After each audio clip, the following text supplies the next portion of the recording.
Welcome students, welcome to our official YouTube channel text book super coaching বাংলাতে। আমি রয়েছে তোমাদের সঙ্গে দিব্যেন্দু স্যার। আশা করি প্রত্যেকে খুব ভালো আছো, সুস্থ আছো এবং নিজের প্রস্তুতিটাকে এতটা মজবুত করছে যাতে খুব তাড়াতাড়ি নিজেকে একটা গভর্নমেন্ট এমপ্লয়ি হিসেবে এস্টাবলিশ করতে পারো। তো যাই হোক, একটা অত্যন্ত ইম্পর্টেন্ট ইনফরমেশন তোমাদের সঙ্গে শেয়ার করতে এসেছি এবং অবভিয়াসলি অফিসিয়াল অ্যাপ্রুভাল ফাইনালি চলে এলো একদম টোটাল ভ্যাকেন্সি পারপাসে। তো কবে ভ্যাকেন্সি আসতে চলেছে এবং কারা কারা এই জায়গায় অ্যাপ্লাই করতে পারবে, এবং প্রথমেই বলে রাখি এটি অল ইন্ডিয়া ভ্যাকেন্সি, যেখানে তোমরা দেখতে পাচ্ছ টোটাল ভ্যাকেন্সি কত রয়েছে। জেনারেলি 15,500 সামথিং ভ্যাকেন্সি রয়েছে, আমি 15,000 প্লাস লিখেছি। তো হোয়াট এভার, কতগুলো পোস্টে ভ্যাকেন্সি বেরিয়েছে, কোন কোন পোস্টে এক্সাক্ট কত ভ্যাকেন্সি আছে সেই জায়গাটাকে আমরা দেখার চেষ্টা করব। এবং আমার মাধ্যমিক পাস যোগ্যতা আমার স্টুডেন্টসরা কিন্তু এই জায়গায় এলিজিবল ডেফিনেটলি, এবং আমার মেয়ে এবং ছেলেরা প্রত্যেকে অ্যাপ্লাই করতে পারবে। তো দেরি করব না, একটু প্রত্যেকে বলবো যদি সব ঠিকঠাক থেকে থাকে, ভিডিও তুমি দেখতে পেয়ে থাকো, সুন্দর করে শুনতে পেয়ে থাকো, বন্ধুদের সঙ্গে সেশনটাকে শেয়ার করে নেব। ঠিক আছে, দেখো আমাদের অবশ্যই ফর্ম ফিল আপ কবে থেকে স্টার্ট হবে, আমার বয়স কবে হবে, মতলব তুমি কবে থেকে কবে অ্যাপ্লাই করতে পারবে সেই জায়গাটাকে কিন্তু একটু কনফার্ম করতে হবে।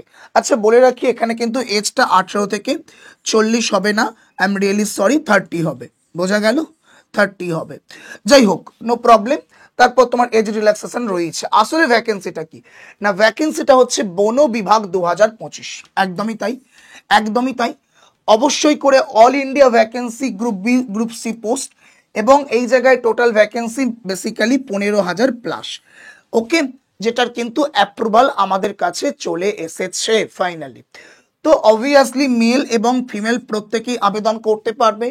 এখানে যদি বলো এজ লিমিট 18 থেকে 30 পর্যন্ত তোমার এজ লিমিট রয়েছে। অ্যান্ড ডেফিনেটলি এসসি এসটি যেমন 5 বছরের ছাড় পাও, ওবিসিরা যেমন 3 বছরের ছাড় পাও, এখানেও তার অন্যতা হবে না, এখানেও তোমরা পাবে। ঠিক আছে, আচ্ছা এবার যদি আমরা চলে আসবো যে ভ্যাকেন্সি কোথায় কত আছে, এডুকেশনাল কোয়ালিফিকেশন কি। দেখো, যদি প্রথমেই বলি পোস্ট ওয়াইজ এডুকেশনাল কোয়ালিফিকেশন থেকে স্টার্ট করে ভ্যাকেন্সি এবং ইনক্লুডিং স্যালারি, কারণ ওটা আমাদের জীবনে খুব গুরুত্বপূর্ণ, তাই না? আজকে আমি তোমাকে পড়াচ্ছি, তুমি পড়ছো, at the end of the day প্রত্যেকের অবজেক্টিভ সেম, ইনকাম করা, বা সিম্পল সি বাত। তো যাই হোক, পোস্ট যদি বলতে হয়, দেখো এখানে মেনলি তিনটি পোস্টের উপর কিন্তু তোমাদের ভ্যাকেন্সি এসছে বা অবশ্যই অ্যালোকেট করা হয়েছে। ফরেস্ট গার্ড, যার অবশ্যই করে তোমার দেখতে পাচ্ছ বেসিক পে তোমার 20,000 টাকা পর্যন্ত, বাট এইটা কিন্তু খাতায় কলমে, এক্সাক্ট তুমি স্যালারি কত পাবে কারেন্ট মানে ইনিশিয়াল স্টেজে জয়নিং এর পর আমি বলছি। ফরেস্ট রেঞ্জার অত্যন্ত ইম্পর্টেন্ট একটা ভ্যাকেন্সি, 27,000 থেকে স্টার্ট করে 48,000 পর্যন্ত তুমি কিন্তু এই জায়গায় তোমার স্যালারি দেখতে পাচ্ছ। ওয়াইল্ড লাইফ গার্ড 14,000 থেকে আপ টু 49,000 তুমি কিন্তু স্যালারি দেখতে পাচ্ছ। এবার এখানে আমি বলে রাখি, অবশ্যই ফরেস্ট গার্ড যে দেখতে পাচ্ছ এর কিন্তু কোয়ালিফিকেশন 12 পাস, ফরেস্ট রেঞ্জারের কোয়ালিফিকেশন গ্র্যাজুয়েট পাস, অ্যান্ড অবশ্যই ওয়াইল্ড গার্ড এর কোয়ালিফিকেশন হচ্ছে 10th পাস। তো আমার 10th পাস স্টুডেন্টসরা অবভিয়াসলি তারা কিন্তু অবশ্যই এই পার্টিকুলার এক্সামটায় বা এই পোস্টটা এলিজিবল। আমার যারা 12th পাস পর্যন্ত রয়েছে তারা এই পার্টিকুলার পোস্টে যেমন বসতে পারবে, এটাতেও বসতে পারবে, অর্থাৎ এই দুটোতে অ্যাডমিশন অ্যাপ্লাই করতে পারবে। যারা গ্র্যাজুয়েট আছে তারা প্রত্যেকেই সব জায়গায় অ্যাপ্লাই করতে পারবে। সো এক্স্যাক্টলি যদি দেখি, আমরা 12th পাসের জন্য টোটাল ভ্যাকেন্সি 5,700 এবং গ্র্যাজুয়েটের জন্য 4,152, অ্যান্ড ওয়াইল্ড লাইফের জন্য 5,148। বলে রাখি এটা টেন্টেটিভ ভ্যাকেন্সি, ইন জেনারেল এই ভ্যাকেন্সি কিন্তু আরও বাড়তে থাকবে। ঠিক আছে, অবভিয়াসলি এতটুকু আমার অ্যাজাম্পশন, কারণ বিগত বছরে এই যখন ভ্যাকেন্সি এসেছিল তখন কিন্তু ফার্স্ট ভ্যাকেন্সি কিন্তু স্থির থাকেনি, বেশ কিছু ইনক্রিজ হয়েছিল, বাট তবু আমি বলবো যে এটাকে মাথায় রেখেই আমরা এগিয়ে যাব। ঠিক আছে, আচ্ছা তো এই গেল আমার কোয়ালিফিকেশন, এজ, তোমার vacancy and definitely salary structure post. একটা পেজের মধ্যে ম্যাক্সিমাম জিনিসগুলোকে এনে দিয়েছি যাতে করে কম টাইমে তুমি ম্যাক্সিমাম ইনফরমেশনটা পেতে পারো। যদি দেখো সিলেকশন প্রসিডিওর কি, তো সিলেকশন প্রসিডিওরের কথা যদি বলতে হয় তাহলে আমরা দেখতে পাচ্ছি তিনটা সিলেকশন প্রসিডিওর রয়েছে। ফেস 1, অর্থাৎ ফেস 1-এ তোমাকে একটা রিটেন এক্সাম দিতে হবে, অ্যান্ড রিটেন এক্সাম কোয়ালিফাই করার পর তোমাকে ফিজিক্যাল দিতে হবে। আচ্ছা ফিজিক্যাল মানে কি খুব কঠিন কোনো ব্যাপার এখানে নেই বাবু, ফিজিক্যাল মানে এখানে অত্যন্ত একটা ইজি ব্যাপার। কিরকম কিরকম ইজি কি করতে হবে না করতে হবে সবকিছু বলছি। তোমাকে প্রথমে রিটেন টেস্ট পাস করতে হবে, দেন তোমাকে ফিজিক্যাল টেস্ট দিতে হবে, দেন তোমাকে ডকুমেন্ট ভেরিফিকেশন আর ছোট একটা মেডিকেল টেস্ট নেয়, ওটার নাম মাত্র, সেই জন্য আমি লিখিনি। তো এই হচ্ছে তোমার সিলেকশন প্রসিডিওর। এবার আমরা আসবো যে এক্স্যাক্টলি তুমি ফিজিক্যালে কি কি এক্স্যাক্টলি।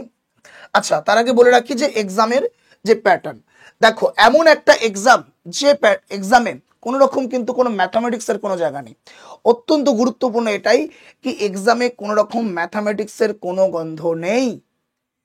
আমার ম্যাথামেটিক্স স্টুডেন্টস যারা এমন আছো যারা ভয় পাও ম্যাথামেটিক্সকে, তাদের জন্য একটা অত্যন্ত বেনিফিটেড এক্সাম বলতে পারি, ঠিক।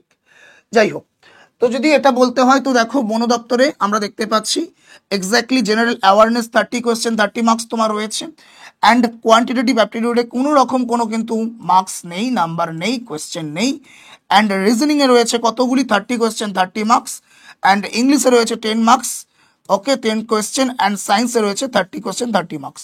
মানে মেনলি তুমি যদি ইংলিশটাকেও ছেড়ে দাও না, তো তাহলেও 30 মানে জিকেতে তুমি পাচ্ছ অ্যাওয়ারনেস আর সায়েন্স মিলিয়ে 60 আর রিজনিং 30। এমন একটা সাবজেক্ট যে জায়গাটা স্কোর করার মতো সাবজেক্ট, মানে বলতে পারো যে স্কোর করার থেকেও বেশি এটা বললে শ্রেয় হবে কি তোমাদের দিক থেকে অনেকটা সাইকোলজিক্যাল অ্যাডভান্টেজ। অনেকে ম্যাথ ইংলিশটাকে ভয় পাও, তো সেই জায়গায় দাঁড়িয়ে একটা অত্যন্ত সাইকোলজিক্যাল অ্যাডভান্টেজ তোমার কাছে এই সিলেবাস। ডেফিনেটলি তুমি যদি 10 নাম্বারটাকে অ্যাভয়েডই করে যাও, তাহলেও তুমি এখানে 90টা নাম্বার এমন পাচ্ছ যেটা তুমি অবশ্যই করে প্রাণের চেয়েও বেশি ভালোবাসো, আমি জানি। ডেফিনেটলি রিজনিং অনেকের প্রিয় সাবজেক্ট, হ্যাঁ না, অ্যাওয়ারনেস অ্যান্ড অবশ্যই সায়েন্স, এই 90 নম্বরের মধ্যে তুমি যদি 80% ডিল করে ফেলতে পারো তাহলে তুমি একটা অনেকটা সিকিউর হয়ে যাবে। যাই হোক, এবং সব থেকে বড় কথা যে সময় কত বাবু, 2 ঘন্টা তুমি এক্সামটার জন্য সময় পাচ্ছ। অবভিয়াসলি নেগেটিভ মার্কিং 0.25 রয়েছে, বাট তারপরেও একটা এক্সাম যেখানে আমি না ম্যাথ করতে হচ্ছে না ইংলিশ, মানে ইংলিশের প্রায় নামমাত্র কিছু মার্কস আছে, যাই হোক যদিও 10টা নাম্বারের একটা ভ্যালু রয়েছে, বাট আমি তোমাদের খাতিরের দিক থেকে বললাম যে এক্স্যাক্টলি যেখানে আমি ইংলিশ এবং ম্যাথের সেইভাবে কোনো গুরুত্ব নেই, সেই জায়গায় আমাকে 2 ঘন্টায় এক্সাম দিতে হচ্ছে, এর থেকে আর বেনিফিট কি হতে পারে? একদমই তাই। তো যাই হোক, অবশ্যই করে তোমরা বুঝতে পারলে যে এক্স্যাক্টলি এক্সাম প্যাটার্নটা আমাদের কি হতে চলেছে। এবার আমি যদি ফিজিক্যালের ব্যাপারটা আসি, তুমি রিটেন টেস্ট কমপ্লিট করার পর আমার মেল এবং ফিমেলরা ফিজিক্যাল কিভাবে কমপ্লিট করবে বা ডিল করবে। দেখো মেলদের জন্য অবশ্যই হাঁটতে হবে 25 কিলোমিটার, কত ঘন্টায়? 4 ঘন্টায়। সেখানে ফিমেলদের জন্য হাঁটতে হবে 14 কিলোমিটার 4 ঘন্টায়। মানে টাইমটা সেম, বাট কিন্তু ডিস্টেন্সটা কিন্তু অনেকটা ডিফারেন্স, আমরা 11 কিলোমিটার ডিফারেন্স দেখতে পাচ্ছি। 25 কিলোমিটার 4 ঘন্টায়, 14 কিলোমিটার 4 ঘন্টা আমার ফিমেলদের জন্য। আচ্ছা, height maximum 165 semi and height maximum 150 semi, ঠিক আছে। আচ্ছা, চেস্ট 79 সেমি উইদাউট এক্সপেনশন, মানে বুক না ফুলিয়ে 79, অ্যান্ড ফুলিয়ে 84। আর মেয়েদের জন্য কিন্তু কোনো রকম চেস্টের কোনো ব্যাপার নেই, ঠিক আছে, বোঝা গেল। এবার ব্যাপার হচ্ছে যে এক্স্যাক্টলি স্যার আমার ফর্ম ফিল আপ কবে থেকে স্টার্ট হবে। দেখো ফর্ম ফিল আপ তোমার স্টার্ট হচ্ছে ফার্স্ট উইক অফ মে, এটা এক্সপেক্টেড করা যাচ্ছে, কারণ যেহেতু আমার ফাইনাল ভ্যাকেন্সি অ্যালোকেটেড হয়ে গেছে, সরি টেন্টেটিভ ভ্যাকেন্সি অ্যালোকেশন হয়ে গেছে, সেই জায়গায় আমরা আশা রাখতে পারি কি ফার্স্ট উইক অফ মে আমরা ভ্যাকেন্সি ডিটেলস ভ্যাকেন্সি দেখতে পাবো। আর যখনই তোমার ডিটেলস ভ্যাকেন্সি চলে আসবে, আমি তার জন্য একটা সেপারেট ভিডিও কিভাবে কি করতে হয় না করতে হয় এক্স্যাক্টলি আমি কিন্তু করে দেব, ঠিক আছে। আচ্ছা, লাস্ট ডেট মোটামুটি অবশ্যই ফার্স্ট উইক অফ জুন, মানে মোটামুটি তুমি ধরে রাখতে পারো 30 ডেজ তো তুমি ফর্ম ফিল আপ করতেই পারবে, বা তোমার জন্য টাইম দেওয়াই হবে, ঠিক আছে। আর এক্সাম কিন্তু অবশ্যই টেন্টেটিভ, যদি তুমি হিস্ট্রি দেখো এই পার্টিকুলার এক্সাম পারপাসে, সেই জায়গা থেকে আমরা বলতে পারি কি 2025 সালে একদম শেষের দিকে তুমি কিন্তু এর এক্সাম পাবে, ঠিক আছে। তাহলে একটা সিঙ্গেল পয়েন্টও বাকি রইল না নিজেকে এই জায়গায় প্রিপেয়ার করার জন্য। At the end of the day syllabus all together same, কোনো জায়গায় হয়তো ম্যাথ থাকে না, কোনো জায়গায় ইংলিশ থাকে না, কোনো জায়গায় ম্যাথের ওয়েটেজ কম, কোনো জায়গায় ইংলিশের ওয়েটেজ কম। তো at the end of the day আমি আবারও বলতে চাই যে এক্স্যাক্টলি তুমি যদি এসএসসি প্রিপারেশন নাও, তুমি যদি অবশ্যই সেন্ট্রাল গভর্নমেন্টে বা সাথে সাথে রেলওয়ের প্রিপারেশন নাও, তো অবশ্যই এই সমস্ত অপরচুনিটিগুলো মিস করো না।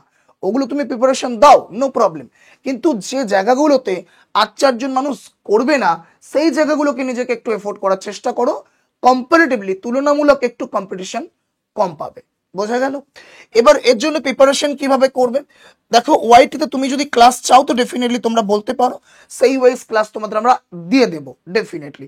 বাট হ্যাঁ, অবশ্যই ডেডিকেটেড ভাবে নিজের প্রতি একটা অনেস্ট এর জায়গা রেখে কমেন্টটা করো কি হ্যাঁ স্যার ক্লাস চাই বলে চলে গেলাম, ক্লাসের সময় এলাম না, এটা বলা চলবে না, এটা হওয়া চলবে না অবভিয়াসলি, তাই না? কারণ আমাদের ক্লাসগুলোকে করাতেও অনেকটা পরিশ্রম লাগে।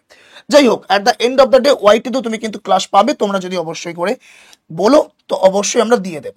যদি চাও পেড ব্যাচ প্রিপারেশন নিতে তো আমি বলবো বেঙ্গল সেন্ট্রাল কম্বো ব্যাচটা নিয়ে নেওয়ার জন্য। কারণ কি, এমন একটা কম্বো ব্যাচ যারা আমার এসএসসি প্রিপারেশন নিচ্ছ তাদের জন্য হেল্প হবে, যারা আমার রেলের প্রিপারেশন নিচ্ছ তাদের জন্য হেল্প হবে, এবং যারা আমার এই পার্টিকুলার ফরেস্ট গার্ডের জন্য ফরেস্ট ডিপার্টমেন্টের জন্য প্রিপারেশন নেবে তাদের জন্য অলসো হেল্প হবে।